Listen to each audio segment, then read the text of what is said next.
ধন্যবাদ আপনাকে। এই মুহূর্তে আমি রয়েছি রাজধানীর কুর্মিটোলা মিরপুরের 12তে যে কালশির কুর্মিটোলা ক্যাম্প রয়েছে, ঠিক সেখানে আমার পিছনেই দেখতে পাচ্ছেন কিছু পরিচ্ছন্নতা কর্মী কাজ করছেন।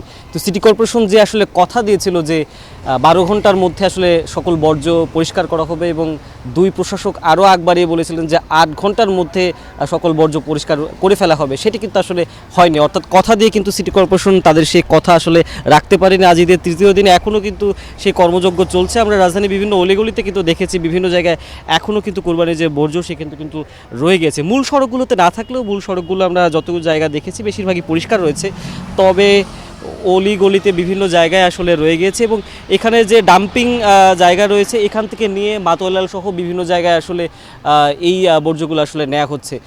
এবং আরও যেসব জায়গা আছে এই 2 নং ওয়ার্ডের এই ট্রাকটি ঘুরছে, এবং অন্যান্য ওয়ার্ডেও আসলে পরিচ্ছন্ন কর্মীরা সিটি কর্পোরেশনের যে ট্রাক রয়েছে সেটি ঘুরে ঘুরে তারা আসলে কুরবানির যে বর্জ্য বাকি অবশিষ্ট রয়েছে সেটি সংগ্রহ করে তারা আসলে ডাম্পিংয়ে পাঠাচ্ছেন। এই ছিল কুরবানির বর্জ্যের খবর আমার থেকে। ঈদ লাগছে মনে, খুশির জোয়ার সবখানে, আরে ঈদ লাগছে মনে, বিকাশ পেমেন্ট সবখানে।